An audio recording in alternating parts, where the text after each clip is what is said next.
Click করে দিলেই তো হয়ে যাবে না? भगत वाला अखियों में ऐसा डाला कजर न लली मेरी जान हाय रे मैं तेरे कुर्बान कजरा मोहब्बत वाला अखियों में ऐसा डाला कजर न लली मेरी जान हाय रे मैं तेरे कुर्बान। ये क्या गाना गाकर भीख मांग रहे हो? भीख ही मांगना है तो भगवान का नाम लेकर भीख मांगो। हरे कृष्ण बोलो तो भीख दूंगा, नहीं तो भीख नहीं दूंगा। मुझे लग रहा है आप कोई साधु महात्मा हो। महात्मा जी, क्या भगवान का नाम दे? मैं तो अंधा हूँ, भगवान का नाम दूंगा भगवान पुकार तो जाएगा, मैं तो दर्शन भी नहीं कर पाऊंगा, तो क्या होगा भगवान का नाम लेकर? भगवान को देखने के लिए इस भौतिक आपकी आवश्यकता नहीं है। भगवान को तो मन की आंखों से देखा जाता है। भगवान ने मन की आंख सबको दी है। आपकी भगवान की भक्ति के लिए भगवान का नाम लीजिए, भगवान को आप भी देख सकते हैं। क्या बोल रहा है महात्मा जी? मैं अंधा कैसे भगवान की भक्ति कर सकता हूँ? आप तो बड़ी भाग्यशाली है, आपको पहले से ही आंखें देखी है। एक भक्त तो भगवान की भक्ति करने के लिए अपनी दोनों आंखें खोल कर अंधा हो गया। क्या बोल रहा है महात्मा जी? कोई भगवान की भक्ति करने के लिए अपनी आंखें कैसे खोल सकता है और कैसे भगवान की भक्ति कर सकते हैं? तो भक्ति में बाधा है। आंख भोग की वस्तु देखती है और मनुष्य भोग भोगने में फंस जाता है। आपकी तो भगवान की कृपा पहले से है कि आपको आंखें नहीं है। कौन भक्त थे भगवान की भक्ति करने के लिए अपनी आंखें खोल लिए? कृपा करके उनके बारे में विस्तार से बताइए, मैं उनके बारे में जानना चाहता हूँ। आइए मान्यवर, मैं उनके बारे में सब कुछ बताता हूँ। सुनिए, एक गांव में एक सन्यासी भक्त रहते थे। प्रतिदिन भगवान की भागवत कथा करते और प्रतिदिन सबको प्रसाद किया। एक दिन उनके पास धन की कमी हो गई। वो चिंता करने लगी, अगले दिन मैं भक्तों को प्रसाद कैसे खिलाऊं।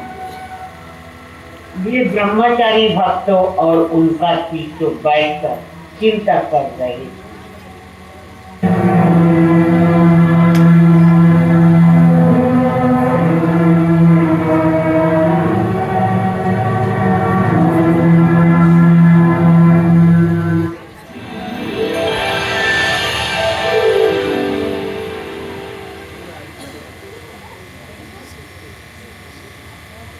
क्या होगा? ऐसे भक्त कल प्रसाद खिलाएंगे, अपने पास कुछ धन नहीं था। चिंता मत करो, भगवान कुछ न कुछ व्यवस्था जरूर करेंगे। राम नाम सत्य है, राम नाम सत्य है, राम नाम सत्य है, राम नाम सत्य है, पक्का यही सत्य है, पक्का यही सत्य है, राम नाम सत्य है।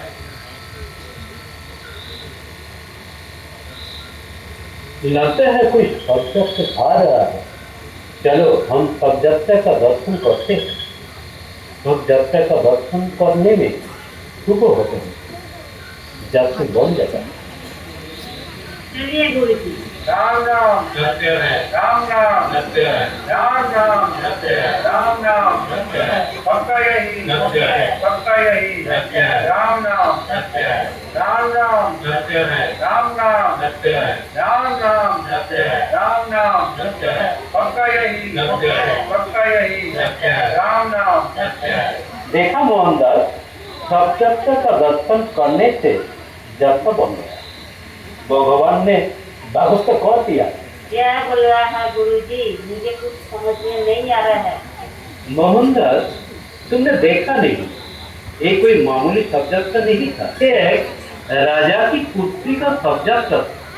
तुमने देखा नहीं, उस मृत शरीर पर कितने सारे गहने लदे हुए थे। गुरुजी, इससे हमारा क्या लाभ? अभी सब्जेक्ट के पीछे पीछे हम लोग जाएंगे।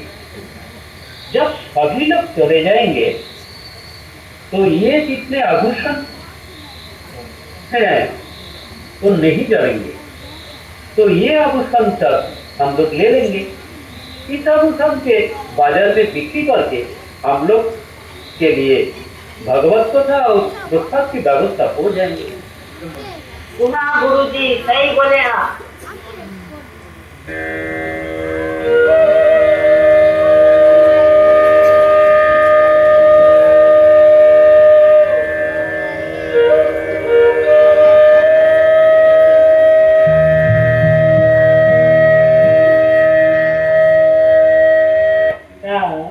शमशान से सभी लोग जब सबको जलाकर चले गए, तब वो ब्रह्मचारी और उनके शिष्य उन आभूषणों को चुनने लगे। तभी वहां एक घटना घटी।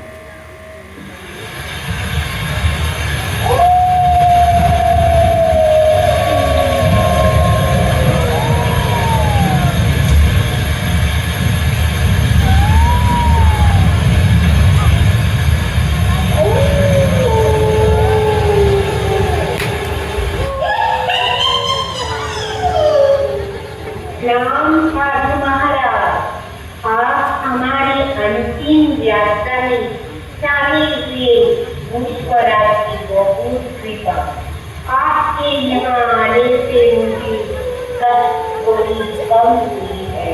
कृपया करके मुझे बताइए कि मेरा उद्धार कैसे होगा और आप यहाँ क्यों आए हैं?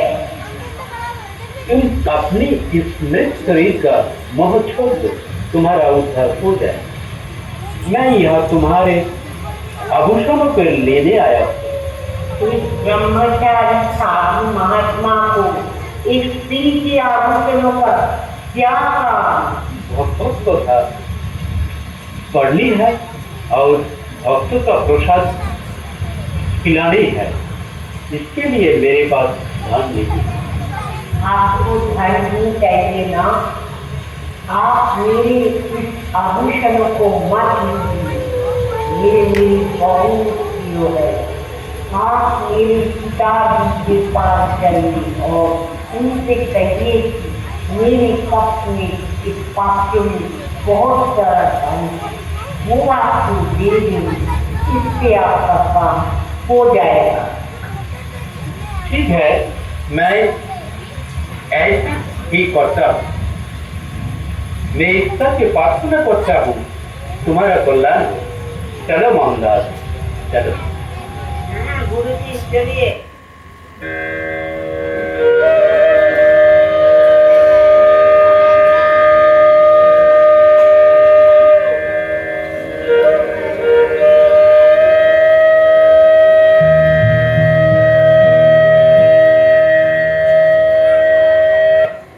आत्मा की कहे अनुसार वो ब्रह्मचारी उसके पिता राजा के पास गए और राजा से कहा कि मुझे आपकी मृत पुत्री की आत्मा से बात की। उसने कहा है कि उसके कक्ष में एक पात्र में कुछ धन है। राजा ने ये कहकर कि मेरी पुत्री का धन अच्छा काम में लग जाए, ये कहकर दे दिया।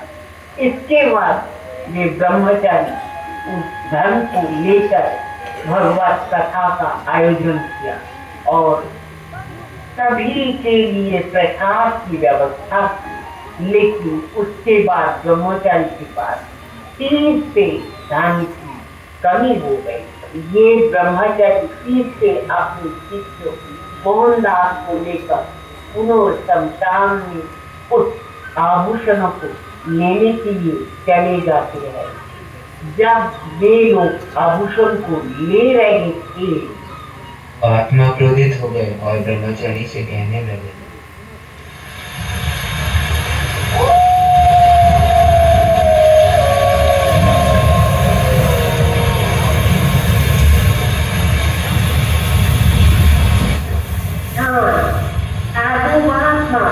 आपको मैंने जहन लेने के लिए माना किए थे, लेकिन आप ठीक से आ गए। आप एक साधु है, फिर भी आपके हृदय में कितना लोभ है। आप ब्रह्मचारी है, आप तो औरों से दूर रहते हैं ना। मैं एक दूसरी आत्मा आपको श्राप देती हूँ कि आपकी मृत्यु बहुत जल्दी हो जाएगी और अगली जन्म में अस्थियों में आसक्त हो जाएगी।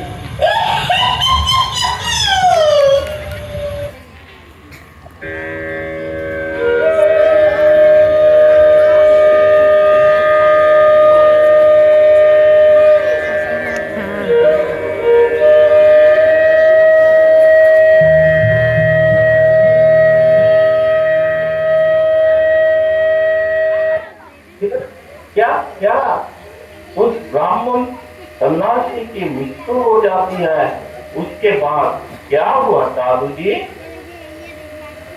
इसके बाद उस आत्मा के साथ ही फलस्वरूप उनका दूसरा जन्म एक समृद्ध ब्राह्मण परिवार में होता है और युवा होने के बाद वे स्त्रियों में बहुत आसक्त रहने लगे।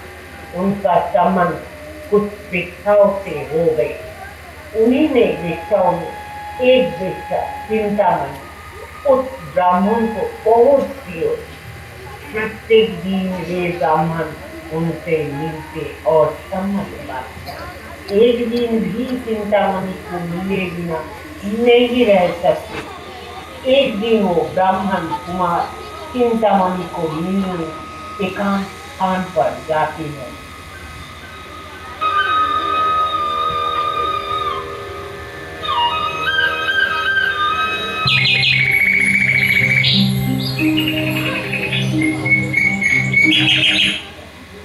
चिंतामणि, ये लो मैं आ गया, आओ मेरे गले लग जाओ। ये तुम कितने समय से मेरा इंतजार कर रही हो? मैं तो बैठकर सोच रही थी, आज आप आएंगे क्या नहीं, यही सोच रही थी।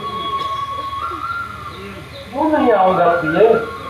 मैं तुमसे मिले बिना एक दिन भी नहीं रह सकता हूँ, क्योंकि तुम मेरी प्राण हो प्रिय। मैं सुनी हूँ कि आपके पिताजी का बहुत दिमाग है और ये मरणासन्न अवस्था में है, इसीलिए आप आएंगे कि नहीं, यही सोच रही थी। हाँ, मैं बहुत मुश्किल से प्रिय।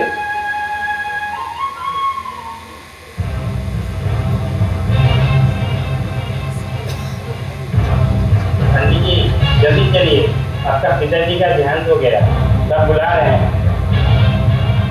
और गए, जल्दी जाओ जल्दी जाओ। चलो जान बची, आज तो वो 2-3 दिन नहीं आएंगी, अभी घर जाकर चैन से सोऊंगी।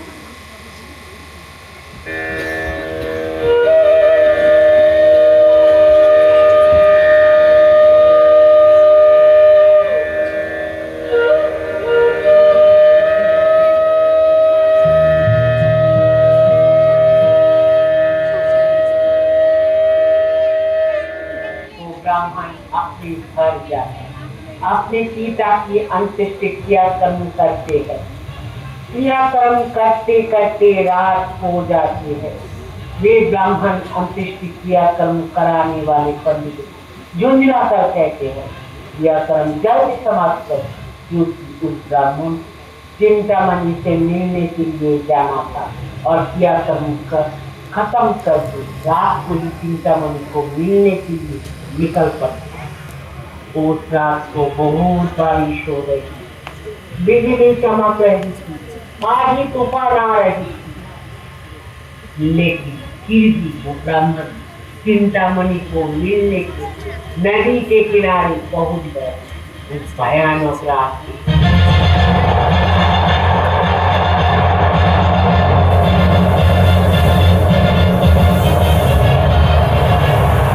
ब्राह्मण को उस नदी में कोई नौका नहीं मिला जिसे पार करना था। अतः ब्राह्मण नदी में एक लाश तैरती हुई देखा।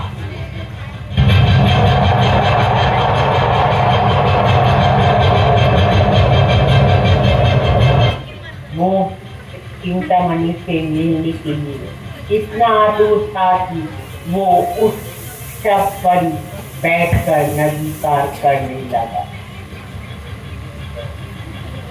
बहुत मुश्किल से वो चिंतामणि के घाट तक पहुंच गया, लेकिन चिंतामणि का घर 3 मंजिला था और चिंतामणि सबसे ऊपर के माले पर सोई हुई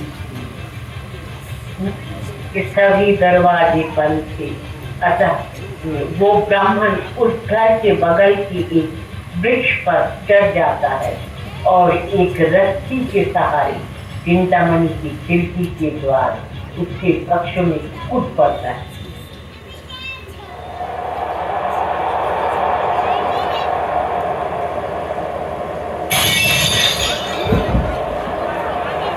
कौन कौन कौन आप कैसे आ गए यहाँ पे? नीचे तो सभी दरवाजे बंद थे, आप यहाँ तक कैसे आए? बगल के पेड़ पर एक रस्सी झूल रही थी। मैं सोचा कि तुमने मेरे लिए रस्सी लगाई हो प्रिय, वही रस्सी के सहारे मैं तुम्हारे कक्ष तक आ गया।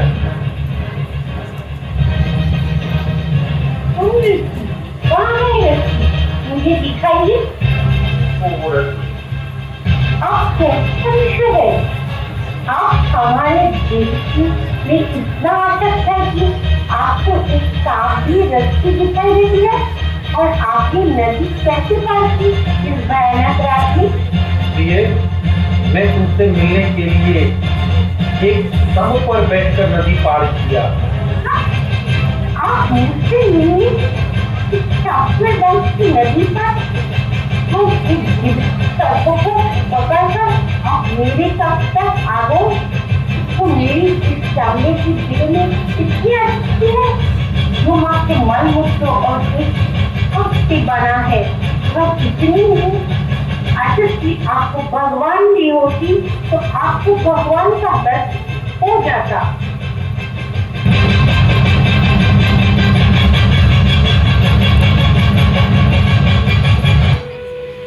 ठीक बोली तुम चिंतामणि, कितना मूर्ख था मैं। तुम्हारे प्रति जितनी आसक्ति थी उतनी आसक्ति अगर भगवान में होती तो मुझे सचमुच भगवान का दर्शन हो जाता। अब मैं जा रहा हूँ, हमेशा के लिए तुमसे अब कभी नहीं मिलूंगा। कहाँ जा रहे हो? तो मैं वृंदावन जा रहा हूँ। हे कृष्ण, हे कृष्ण, मैं आ रहा हूँ। हे कृष्ण, मुझे माफ कर दो, मैं भटक गया था, मुझे अपनी शरण में ले लो कृष्ण।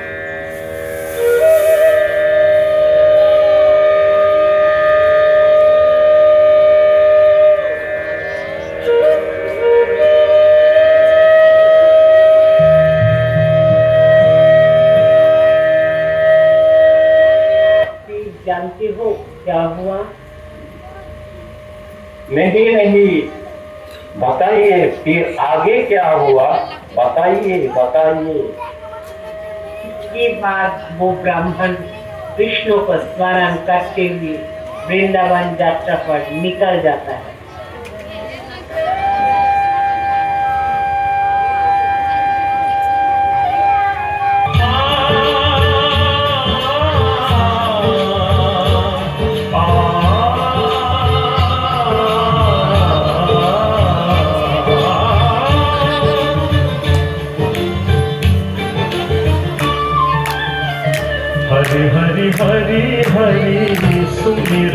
करो। हरि हरि हरि हरि सुमिरन करो। हरि चरणार बिंद उर धरो। हरि चरणार बिंद उर धरो। हरि हरि हरि हरि सुमिरन करो।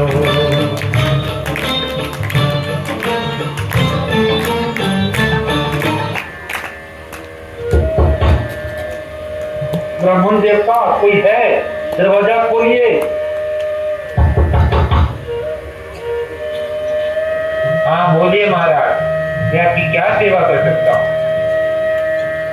ब्राह्मण देवता, मैं वृंदावन यात्रा पे जा रहा हूँ। क्या आप मुझे एक रात के लिए विश्राम देंगे? कल भोर में प्रसाद लेके निकल जाऊंगा। हाँ, अवश्य। आइए आइए, पधारिए।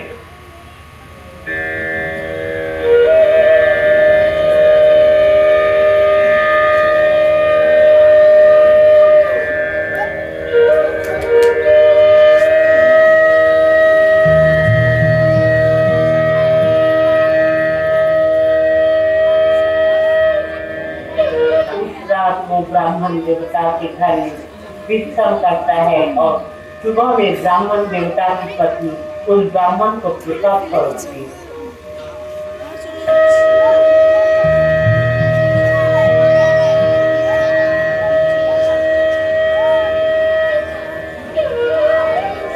महाराज प्रसाद ग्रहण कीजिए। हाँ हाँ अवश्य।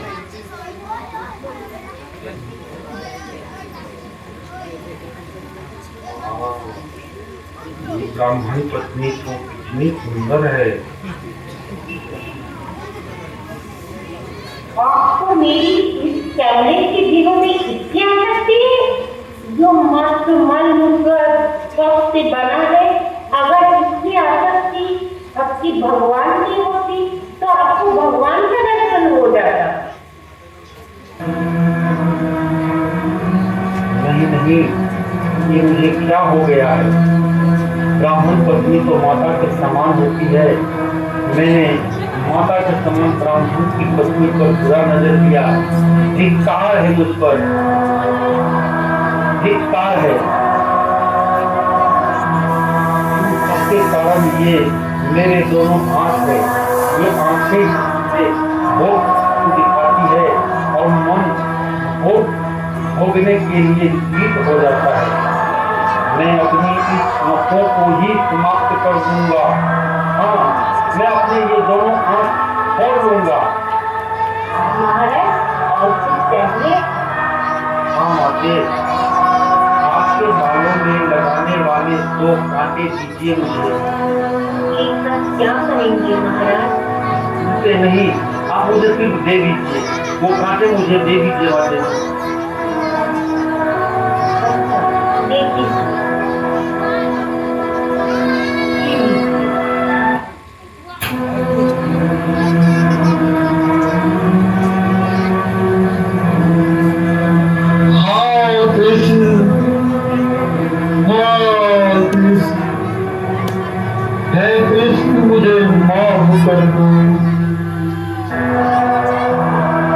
मुझे माफ कर दो मुरारी।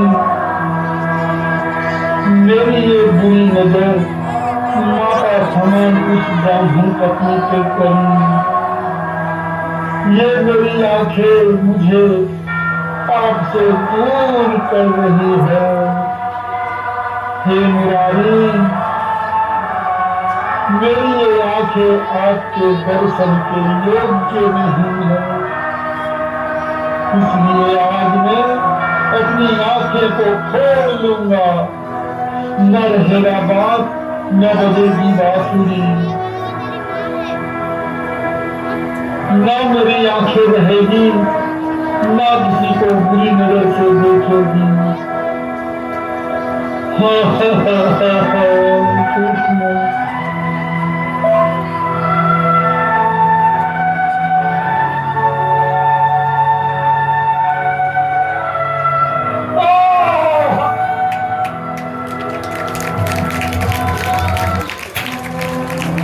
Oh!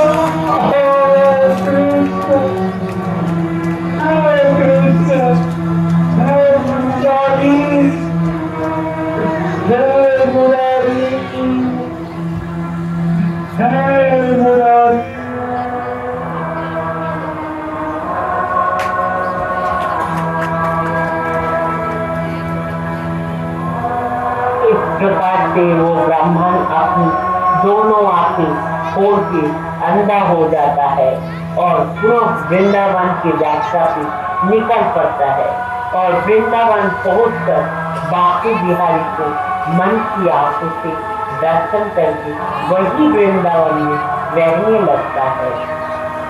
उन्हें क्या बनाकर उसमें रहता और रोज भगवान भजन करता। उनके भजन इतनी मधुर होते हैं कि मैं भगवान बाल स्वरूप उनके भजन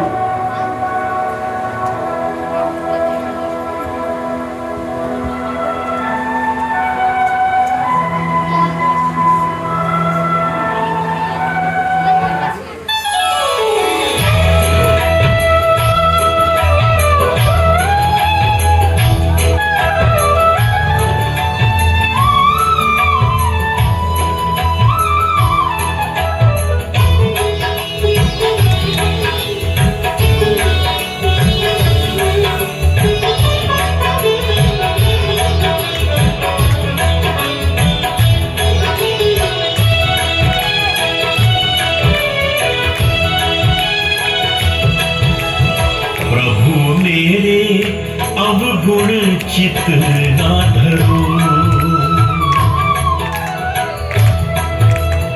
प्रभु मेरे अवगुण चित ना धरो, प्रभु मेरे अवगुण चित ना धरो।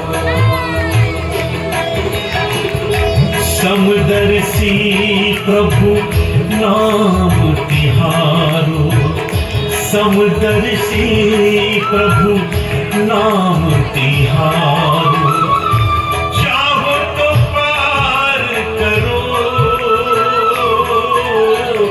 प्रभु मेरे अवगुण चित ना धरो, प्रभु मेरे अवगुण चित ना। लो बाबा, तुम्हारे लिए दूध लाया हूँ, इसे पी लो। अच्छा बालक, तुम ये बताओ, तुम रोज मेरे लिए दूध लाते हो, लेकिन तुमने अभी तक अपना परिचय नहीं दिया। तुम कौन हो बालक?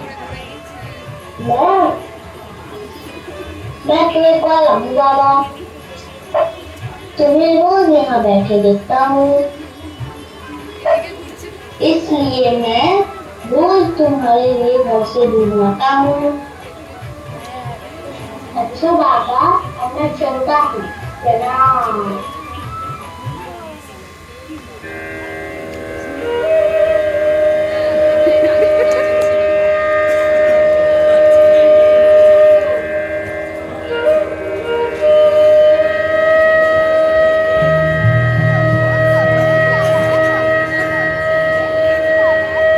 जानते हैं, इस प्रकार कृष्ण उस ब्राह्मण की अनेक वर्षों तक सेवा करते रहे और उनका देखभाल करते रहे।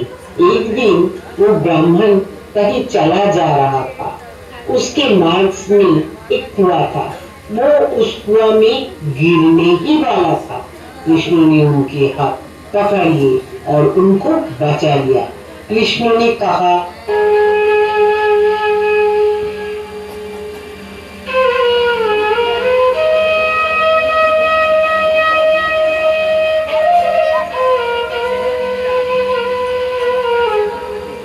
ये क्या कर रहे हो बाबा?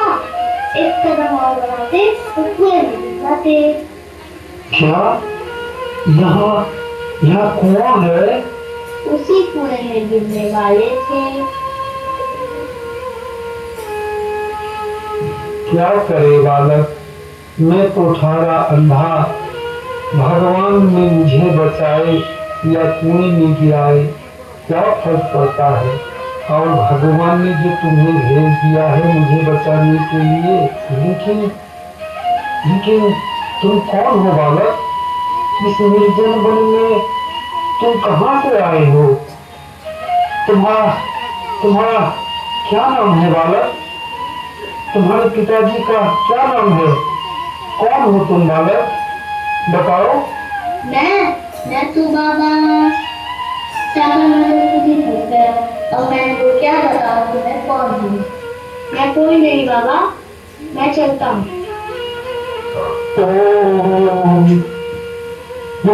ये और कोई नहीं, ये तो स्वयं मेरा कृष्ण है।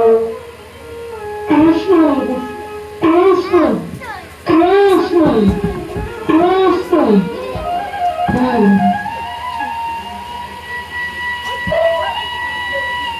मुझे माफ कर दे मुरारी, मैं तुझे नहीं जान सका मुरारी। हे मुरारी, हे मुरारी। ये जरूर मेरे कृष्ण ही थे, ये जरूर मेरे कृष्ण ही थे। हाथ छुड़ा के भाग गए हाथ छुड़ा कर। हाथ छुड़ा के जात हो मेरे जान।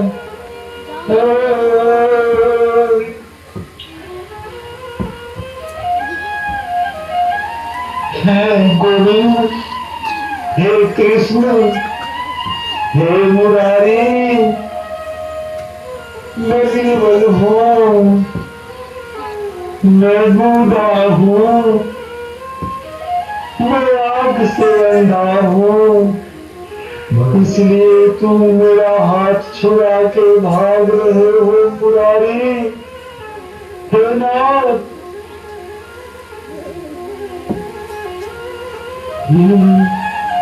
हाँ,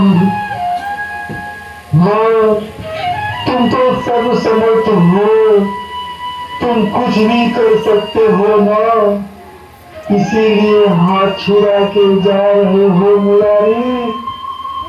लेकिन ये बूढ़ा अंधा तुम्हें चुनौती देता है, हाथ छुड़ा के जा सकते हो मुरारी, लेकिन मेरा हृदय छोड़ कर जाओ, मैं तुझे वीर मानूं। हाथ छुड़ा के जाते हो मेरे जा,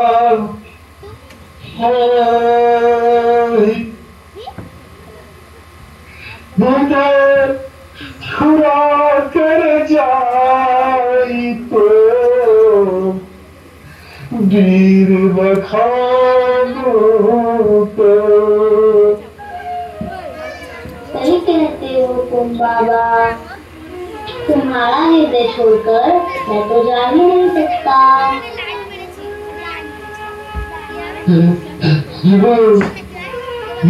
कृष्ण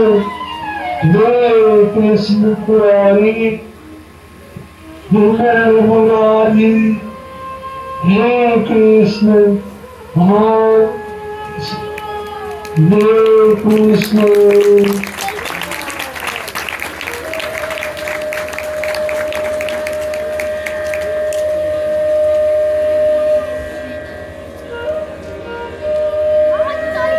तो देखो, तुम्हें वो ब्राह्मण भगवान की भक्ति करने के लिए उसने अपनी आंखें खोल दी, बदले में उसे भगवान मिल गए। जानते हो उस ब्राह्मण का क्या नाम था? नहीं, बताइए तो क्या नाम था उस ब्राह्मण का? उसका नाम था बिल्वमंगल ठाकुर। मैंने जो ये कथा सुनाई, ये बिल्वमंगल ठाकुर की कथा था। बहुत अच्छी कथा सुनाई आपने साधु महाराज। मैं तो आंखें अंधा हूँ, लेकिन आपने मेरी मन की आंख को खोल दी। अब मैं बिल्वमंगल ठाकुर की तरह वृंदावन जाऊं और से जीवन कभी बिताऊं। भगवान आपका कल्याण करे। आइए मेरे साथ बोलिए।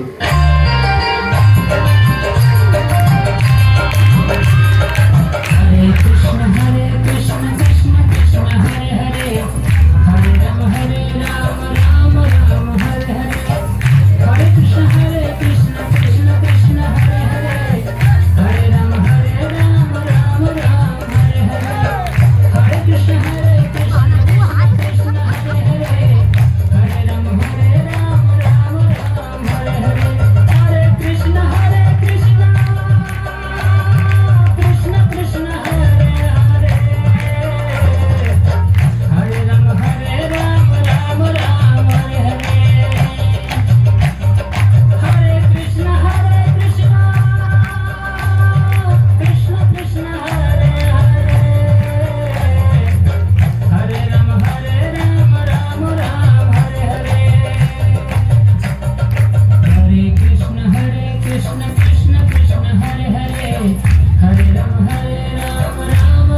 করে করব, ঠিক আছে? আচ্ছা, আমার একটা কোশ্চেন ছিল, বিলুয়া মঙ্গল ঠাকুর ভজন আমরা কবে 1 মাস ধরে গাই? সে উত্তর আপনি ভক্তিমুখে দিলেন, যে ফার্স্ট দিয়ে থাকবে তাকে প্রাইজ দেব, ঠিক আছে? হরে কৃষ্ণ।